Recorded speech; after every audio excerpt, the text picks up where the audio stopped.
आज एकादशी का लोग व्रत करते हैं, करना भी चाहिए। परम भगवदीय जीव एकादशी का व्रत करते हैं कि हम भोजन छोड़ देते हैं, हम ये नहीं खाएंगे, हमारी एकादशी है, हम ये नहीं खाएंगे, हमारी एकादशी है। पर शिव महापुराण की कथा कहती है कि एकादशी सफल कब होती है? जब आपकी 5 कर्मेंद्री, 5 ज्ञानेंद्री और 1 मन ये आपके कंट्रोल में हो, तो समझ लो कि एकादशी पूर्ण हो गई और एकादशी का फल आपको प्राप्त हो गया।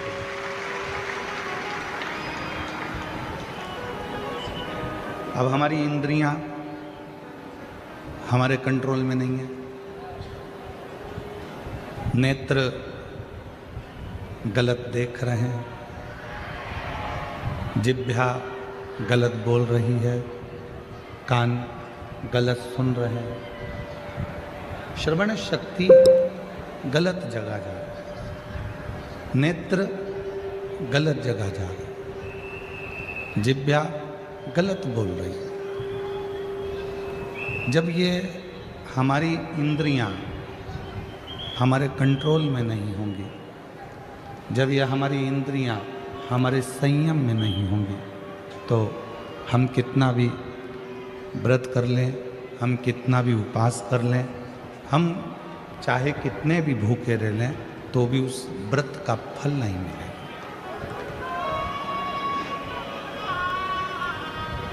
व्रत का फल कब मिलता है? जब हमारी इंद्रियां हमारे काबू में हो। कि नेत्र दिए रे तूने दाता बन के, नेत्र दिए रे तूने दाता बन के, और कभी नहीं दरस कियो, दयालु मैंने अवगुण बहुत कियो, अवगुण बहुत कियो, दयालु मैंने अवगुण बहुत कियो। और मुख तो दिया रे तूने दाता बन के, मुख तो दिया रे तूने दाता बन के, कभी नहीं भजन कियो, दयालु मैंने अवगुण बहुत कियो। ये संसार सागर में आने के बाद यदि मैंने अपनी इंद्रियों को संयमित नहीं किया, संसार सागर में आने के बाद हमने अगर अपनी इंद्रियों को काबू में नहीं किया, तो फिर ये मानव का देह बेकार, फिर ये मानव का देह बेकार। अगर हम अपनी इंद्रियों को काबू ना कर पाए, अपनी इंद्रियों को काबू करा, तो समझो कि हमने एकादशी का व्रत किया। सभी को साथ हो।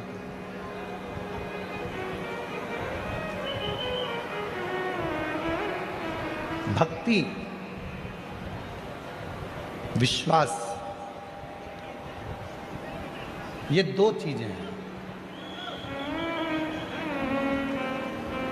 कितनी भी भक्ति कर लो, कितना भी भजन कर लो, कितना भी कीर्तन कर लो, कितना भी मंत्र जाप कर लो, कितना भी स्मरण कर लो, अगर तुम्हारा विश्वास तुम्हारे परमात्मा के प्रति नहीं है, तो फिर तुम्हारा कीर्तन करना, तुम्हारा भजन करना, तुम्हारी भक्ति करना बेकार।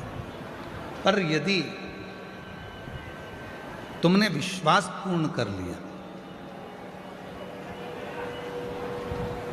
उसके ऊपर संपूर्ण अपना जीवन का भार सौंप दिया, फिर तुम कहीं जाओ ना जाओ, वो परमात्मा तुम्हें स्वीकार कर ले। जितनी भी माताएं एकादशी का व्रत करती, बहुत ध्यान से सुनना आज की कथा को। शायद जिंदगी में मिली ना मिली, पर ये कथा का रिश्ता तो बहुत ध्यान से सुनना, ध्यान से। स्कंद पुराण यहाँ तक कहती है कि इस कथा के चरित्र को जो श्रवण कर लेता है, उसको 26 एकादशी करना भी नहीं पड़ती। इस एकादशी की केवल ये कथा सुनकर ही वो तर जाता है। बहुत ध्यान से सुनना इसको कथा, तो बड़े भाव से सुन लो इसको, है? बड़े प्रेम से। शास्त्र कहता है कि जितनी एकादशी होती है 26 की 26 एकादशी का अगर आप वर्णन करेंगे, 26 की 26 एकादशी का यदि आप स्मरण करेंगे, तो एक एक एकादशी का अगर नाम स्मरण करें तो कितना कितना सुंदर। चैत्र के महीने में 2 एकादशी, कामदा पाप मोचन, बैसाख में 2 वरुथनी मोहिनी, ज्येष्ठ महीना अपरा निर्जला, आषाढ़ योगनी देवशवनी, श्रावण महीने की कामिका पुत्रदायिनी, भादो महीने की अजा परिवर्तनी, अश्विनी महीने की इंद्रा पापकुशा, कार्तिक महीने की रमा प्रबोधनी, मार्गशीर्ष मास की उत्पन्ना और मोक्षदा, पौष महीने की सफला और पुत्रदा, माघ महीने की परतिला और जया, फागुन महीने की विजया और आमल की एकादशी, अधिक मास की पद्मनी और परमा। कितने सुंदर नाम है। अब इस नाम से पहचान करो कितनी सुंदर नाम। अब नाम इतना सुंदर है तो एकादशी कितनी सुंदर होगी। अब एकादशी इतनी सुंदर होगी तो जिस दिन तुम व्रत करोगी एकादशी का तो तुम कितनी सुंदर होगी। मतलब भगवान कितने प्रेम से स्वीकारेगा कि इसका हृदय कितना सुंदर है। ऊपर की सुंदरता मत देखो साहब, व्रत करने से भीतर की सुंदरता। अब पहले कथा में कहा कि क्रीम की चमक 15 दिन रहती है, अच्छे कर्म की चमक जिंदगी भर रहती है। कर्म की चमक देखना है हमें, क्रीम की नहीं। सबसे पहला नियम एकादशी व्रत का, सबसे पहला नियम है कि आप जिस दिन व्रत करो उसके एक दिन पहले भक्ति का संचार इस हृदय में कर लो। भक्ति का संचार इस हृदय में कर लीजिए। जिस दिन आप व्रत करो, जैसे एकादशी का व्रत कर रहे हो तो दशमी के दिन शाम का समय जब आवे, रात्रि जब होने लगे, शाम का समय आवे और रात्रि का आप जब भोजन ग्रहण करो तो उस भोजन में कोई ऐसा पदार्थ ग्रहण मत करिए जिस पदार्थ के कारण आपकी एकादशी बिगड़ जाए।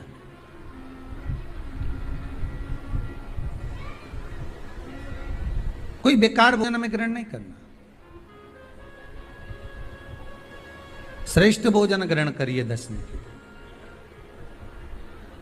और एकादशी का दूसरा नियम बहुत ध्यान से सुनिएगा। जिस दिन आपकी एकादशी का व्रत हो उस दिन प्रयास करिएगा कि अपने हाथ से किसी भी वृक्ष की कोई पत्ती टूटे ना। अपने हाथ से किसी भी वृक्ष की, पौधे की, किसी भी वृक्ष की पत्ती अपने हाथ से ना टूटे। बहुत ध्यान दीजिएगा महाराज। एकादशी का ये दूसरा नियम है कि अपने हाथ से किसी पौधे की, किसी वृक्ष की, किसी डाली की कोई पत्ती टूटे ना, कोई पत्ती ना टूटे, इसका प्रयास करिए।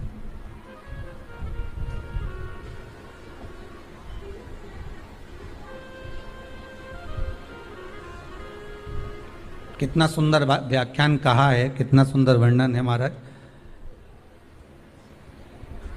कि मात्र एकादशी का व्रत कर लेने पर, मात्र एकादशी का व्रत कर लेने पर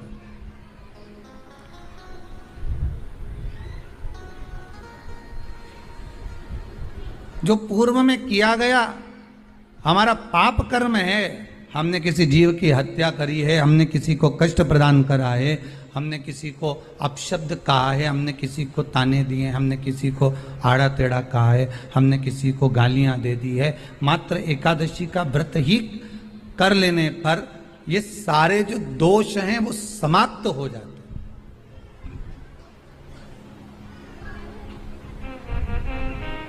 सारे दोष हमारे समाप्ति पर आ जाते हैं।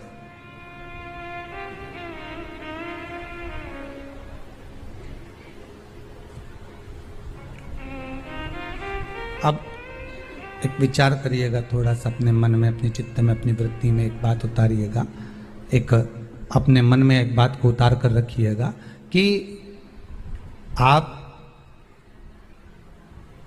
अपने पाप को, अपने पाप कर्म को जिस दिन छिन्न करने वाले हो, समाप्त करने वाले हो, अपने पाप को आप जिस दिन समाप्ति पर लेकर जा रहे हो, तो उसके एक दिन पहले आपको प्रसन्नता होना चाहिए कि नहीं होना चाहिए कि कल मेरा पाप कटने वाला है, कल मेरा पाप समाप्त होने वाला है,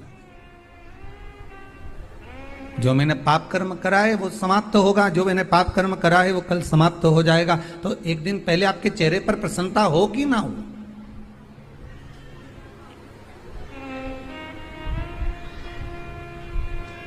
और चेहरे पर वो प्रसन्नता आपके आना चाहिए कि कल मेरा एकादशी का व्रत है, आज दशमी है, कल एकादशी का व्रत है, तो कल मेरी जब एकादशी का व्रत रहेगा तो मेरा ना जाने कितना कितना पाप, कितना असत्य, कितना झूठ, कितना प्रपंच वो समाप्त हो जाएगा। इसमें मुझे प्रसन्नता हो, इसमें मुझे आनंदता हो।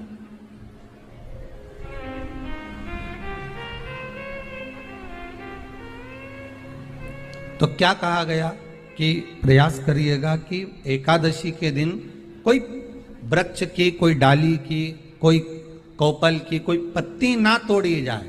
क्यों? तो कहा अगर उस पत्ती को हम तोड़ देते हैं, वृक्ष की पत्ती को या क्यारे में लगी हुई कोई डाली की पत्ती को हम तोड़ देते हैं तो एकादशी का पुण्य फल प्राप्त नहीं होता, एकादशी का कोई फल हमारे खाते में नहीं जाता, पुण्य फल प्राप्त। अब फिर भले तुम चाहे तुमने मोरधन खाया हो, चाहे तुमने फिर चिप्स खाई हो, चाहे तुमने फिर व्रत का कितना ही सामान खा गए हो और तुमने सोचा कि आज मेरी एकादशी है, तो फिर उसका कोई फल प्राप्त नहीं है, उसका कोई सुख प्राप्त नहीं है आपको, फिर उसका कोई आनंद प्राप्त नहीं है आपको, फिर उसमें कोई आनंद की अनुभूति आपको नहीं मिल रही। को याद रखिए, गौदान और एकादशी, श्रीमद वल्लभाचार्य जी ने मायावत का खंडन करा था जगन्नाथपुरी में, और श्रीमद वल्लभाचार्य जी ने कहा था एकादशी मरने के बाद मत दो, एकादशी जीते जी दो। कहा था कि नहीं कहा था? जीते जी दान करिए। इसलिए जगदीश में, जगन्नाथपुरी में एकादशी उल्टी लटकी हुई है। करें अपने दर्शन, जगदीश में एकादशी को उल्टा लटकाया। क्यों? क्योंकि वल्लभ ने कहा कि एकादशी जीते जी दो। कई पंडितों कहते हैं तुम्हारे दादाजी मर गए, जब 12वें का दिन होता है ना तो पंडित जी संकल्प छुड़ाते हैं, देव एकादशी, बड़े बेटे ने 5 दे दी, छोटी बहू ने 3 दे दी, उसने 2 दे दी, उसने 2 दे दी, तो क्या तुम्हारे दादाजी भिखारी थे जो तुम्हारी एकादशियां लेकर जाएंगे? और तुम कौन होते हो दादाजी को एकादशी देने वाले? तुमने कौन सा इतने पुण्य कर लिए जो तुमने एकादशी दे दी? एकादशी के दान की महत्वता श्रीमद वल्लभाचार्य जी ने कहा कि कोई व्यक्ति अगर खटिया पर सड़ रहा है, पलंग पर तड़प रहा है, हॉस्पिटल में पड़ा हुआ है, तो निवेदन है कि उसको देखने जाओ तो अपनी करी हुई एकादशी में से 2 एकादशी का दान उसको तुरंत दे दो। क्यों? तो जिससे उसको मोक्ष मिल जाए, मरने के बाद नहीं। क्योंकि मरने के बाद तो वो 10वें के दिन, गरुड़ पुराण में लिखा है 10 दिन तक जीवात्मा घर की अटारी पे रहती है। कितने दिन? 10 दिन। 10 दिन के बाद जीवात्मा चली जाती है। कहां जाती है? उसको जहां जाना है। 3 दिन में उसको भोग भोगना पड़ता है जीवात्मा को। 3 दिन नरक का भोग भोगती है, उसके बाद स्वर्ग का भोग भोगती है। 18 दिन में ये प्रोसेस पूरी हो जाती है। कितने दिन? 18 दिन। 18 दिन के बाद में उस जीवात्मा को धान के खेत में पटका जाता है। किसके खेत में? धान के, चावल के खेत में।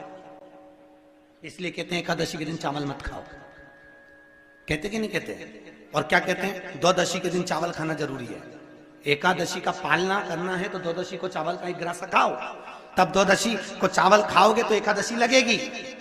चावल नहीं खाओगे तो एकादशी नहीं लगेगी। द्वादशी को चावल खाना जरूरी है। क्यों कहते हैं? क्योंकि धान के खेत में जीव को छोड़ा जाता है, उस धान के खेत में, चावल के खेत में जीवात्मा रहती है। उसको चिड़िया खाती है तो चिड़िया के रूप में जन्म लेता है, मनुष्य खाता है तो मनुष्य के रूप में जन्म लेता है। इसलिए एकादशी के दिन चावल नहीं खाया जाता, क्योंकि एकादशी के दिन हम चावल खाएंगे तो जीव हत्या का दोष लग जाएगा।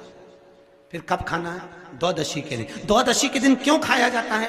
क्योंकि हम एकादशी के व्रत करे रहते हैं, और पहला घासा जब चावल का खाते हैं तो अपनी करी हुई एकादशी का पुण्य, जितने जीव हमारे मुंह में जाते हैं उनको उसका पुण्य मिल जाता है, और उनका फिर जन्म नहीं होता, वो तर जाते हैं, उनको एकादशी का भाग मिल जाता है। इसलिए कहते हैं एकादशी को चावल मत खाओ, पर द्वादशी को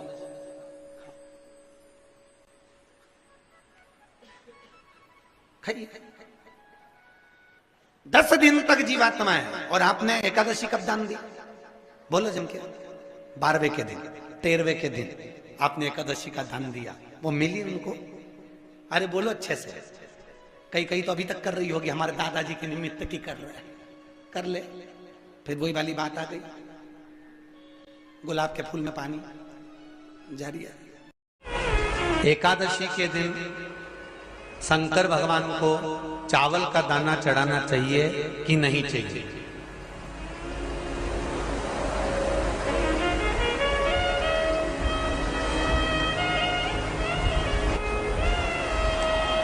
बीमार व्यक्ति से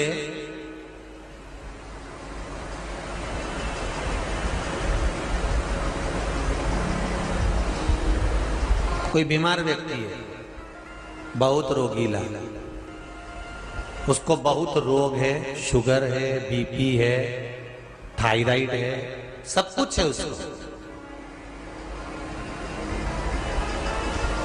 और वो रोगीला व्यक्ति जब डॉक्टर के पास जाकर पूछे, डॉक्टर साहब मेरी तबीयत ठीक नहीं रहती है, मैं बहुत कष्ट में रहती हूँ, बहुत तकलीफ है शरीर में, और अभी सावन का महीने का व्रत आ रहा है डॉक्टर साहब, 1 महीना में व्रत करती थी पहले, करूं कि नहीं करूं? तो डॉक्टर साहब क्या बोलेंगे? बोलते जाओ जरा जम के। डॉक्टर बोलेगा कि आप व्रत मत करो। डॉक्टर एक बात कहेंगे, शरीर स्वस्थ रखना है, व्रत बाद में हो जाएगा, अगले वर्ष कर लेना, पर अभी शरीर को सही रखने के लिए दोनों समय अच्छे पेट भरकर सात्विक भोजन करो और अपने शरीर को ठीक करो। सात्विक भोजन अपने शरीर को, व्रत बाद में भी हो जाएगा, अगले वर्ष हो जाएगा।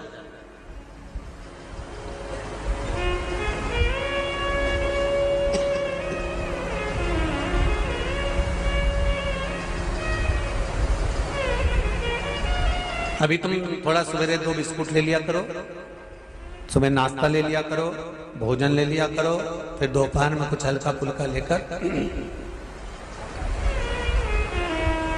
थोड़ी थोड़ी देर में खाते रहना चाहिए हो।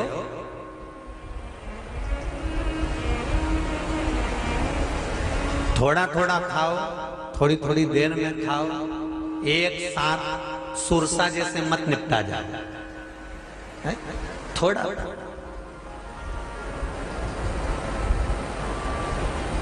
ज्यादा खाओगे और ज्यादा कमाओगे तो दूसरों को कष्ट नहीं होगा, कष्ट खुद को होगा। ज्यादा खाओगे अपाच्य हो जाएगा, रात की नींद उड़ जाएगी, शरीर में अच्छा नहीं लगेगा। ज्यादा कमाओगे, रात की नींद उड़ जाएगी, दुनिया की दृष्टि तुम पर पड़ जाएगी और तुम्हारी रातों की नींद। कमाओ भी उतना जितना खर्च कर सको और खाओ भी उतना जितना पचा सको। अति सर्वस्व वर्जक। डॉक्टर कहेंगे ये तुम्हारा व्रत जो है ना अगले साल कर लेना, इस साल मत करिए, इस साल तो आराम से भोजन वोजन करो, तुम लोग बढ़िया प्रेम से खाओ पिए। तो उसी तरह किसी ने पूछा कि चावल का दाना एकादशी पर भगवान शंकर को चढ़ा सकते हैं, चावल का दाना शंकर जी को चढ़ाते क्यों है, पहले तो वो समझ लो। बेलपत्री का तो महत्व आपको बार बार बताया कि बेलपत्री शिव जी को क्यों चढ़ाई जाती है, कहीं रोग के लिए, कहीं बीमारी के लिए, कहीं किस कार्य के लिए, कहीं कोई कार्य के लिए, कहीं कोई कार्य के लिए। चावल का दाना अगर हम शंकर भगवान को चढ़ा रहे हैं तो क्यों चढ़ा रहे हैं, उसका कारण क्या है? चावल का दाना शिव को चढ़ाने का केवल एक कारण रहता है कि चावल को अक्षत कहते हैं।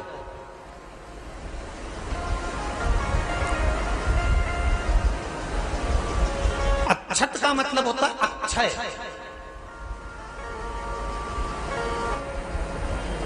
उसका मतलब क्या होता है? अक्षय, जिसका कभी क्षय ना हो, जब हम भगवान शंकर को चावल का दाना चढ़ाते हैं, जैसे बहुत ध्यान दीजिएगा महाराज, बहुत समझने वाली बात है, बहुत ध्यान से।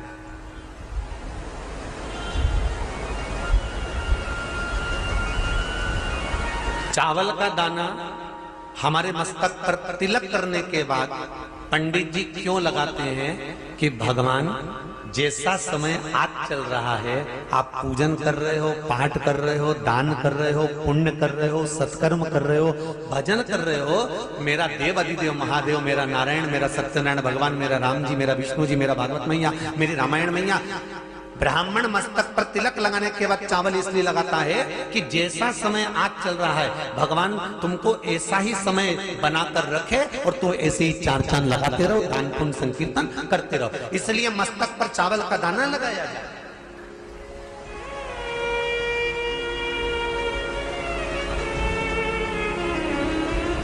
कोई मर जाता है, मरने के बाद जब तक पगड़ी नहीं होती तब तक माथे पर तिलक चावल का दाना लगाया जाता है।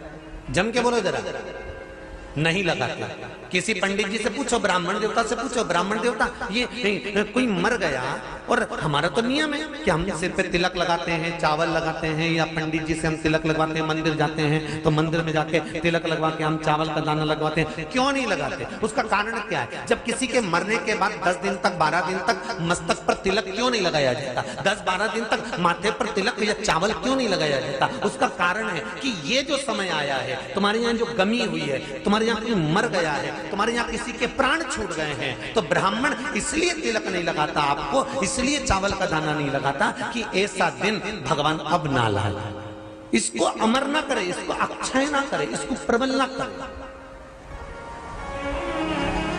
और जब चावल का दाना, तो यहां शिव महापुराण की कथा करेगी, चावल का दाना हम शिव जी को क्यों चढ़ाते हैं, भगवान को क्यों समर्पित करते हैं, भगवान की पूजन में अक्षत क्यों समर्पित करते हैं, चावल क्यों समर्पित करते हैं, उसका कारण क्या है? तो कहा आज मैंने जब चावल का दाना आपको समर्पित करा है, जिस भाव से, जिस विश्वास से, जिस श्रद्धा से, जिस मन से मैं आपको रिझा रही हूं, हे भोलेनाथ मेरी ये मनोकामना पूर्ण कर, इसको अक्षय कर देना, इसको अमर कर देना, बस इतनी कृपा आप कर। अब किसी ने पूछा एकादशी के दिन चावल चढ़ाए कि नहीं चढ़ाए, तो यहां तो सीधी सीधी बात है, बीमारी देखकर थोड़ी ना आती है कि नवरात्र चल रहे हैं कि सावन का सोमवार चल रहा है, बीमारी तो बीमारी। तुम चावल मत खाओ। तिरुपति कौन कौन गया? हाथ उठाओ। ठीक है। जगन्नाथ जी कौन कौन गया? हाथ उठाओ। हाँ ठीक है। द्वारका जी कौन कौन गया? हाथ उठाओ। ठीक है। बद्रीनाथ कौन कौन गया? हाथ उठाओ। ठीक है। एकादशी के दिन कभी तुम बद्रीनाथ चले जाओ, एकादशी के दिन तुम द्वारका चले जाओ, एकादशी के दिन तुम तिरुपति चले जाओ, एकादशी के दिन तुम जगन्नाथ चले जाओ, एकादशी के दिन तुम्हारी मर्जी पड़े भगवान के किसी धाम में चले जाओ और भगवान को भोग लगाओ और उनकी थाली को झांक कर देखना, उसमें चावल जरूर मिलेगा। उसमें ऐसा नहीं है कि चावल नहीं मिलेगा। बद्री नारायण में भगवान को चावल का भोग लगा हुआ मिलेगा, द्वारका में चावल का भोग लगा हुआ मिलेगा, आपको जगन्नाथ में चावल का भोग लगा हुआ मिलेगा, तिरुपति में मिलेगा, द्वारकाधीश में मिलेगा, नाथू द्वारा में मिलेगा, सांवरिया सेठ में मिलेगा, काकरोली जी में मिलेगा। आप जहां जाओगे वहां पर एकादशी के दिन भगवान को चावल आएगा, क्योंकि भगवान के लिए परहेज नहीं है। जो काम में डूबा हुआ है, जो आसक्ति में डूबा हुआ है, जो लोभ में डूबा हुआ है, जो वासनाओं में डूबा हुआ है, जो तृष्णा में डूबा हुआ है, और जो माता के गर्भ से जन्म लिया, एकादशी के दिन चावल उसको नहीं खाना। बहुत सुंदर संवाद है, ध्यान दीजिएगा। जिसके घर में कमाने वाले 2-4 हैं, पैसा तो आ रहा है पर घर में टिक नहीं रहा, डॉक्टर में, पुलिस में, एक्सीडेंट आदि में, कहीं गलत जगह पर व्यसन में अगर पैसा जा रहा है, जुए में, मांसाहार, मदिरा पान, या कहीं आया पैसा, पैसा आने में कमी नहीं, आ रहा है पर टिक नहीं रहा, रुक नहीं रहा, कोई मांगने आ गया, दे दिया, फिर वहां से अपने पास नहीं आ रहा, अपन कह रहे हैं भैया हमारा पैसा लौटा दो, नहीं आ रहा। तो महाराज शिव महापुराण की कथा कहती है, एकादशी के दिन गंगा के जल में मात्र 7 बेलपत्री डालकर जो नंदीश्वर भगवान अर्थात जो शंकर जी के शिवलिंग के सामने नंदी होता है, उस नंदी के चरण पर गंगा का जल चढ़ाकर बेलपत्री शिव पर समर्पित कर देता है, उसके घर में रुपया रुकना चालू हो जाता है, फिर वो गलत जगह पर नहीं जाता, गलत स्थान पर वो धन जाएगा ही नहीं। बेटा अगर व्यसन में पड़ा हुआ है, मदिरापान में पड़ा हुआ है, मांसाहार में, जुए आदि में जा रहा है, तुम्हें लग रहा है कि मेरा बेटा गलत मार्ग पर जा रहा है, ये मित्र दोस्ती गलत हो रही है, वो सही जगह पर आ जाए। करना है एकादशी।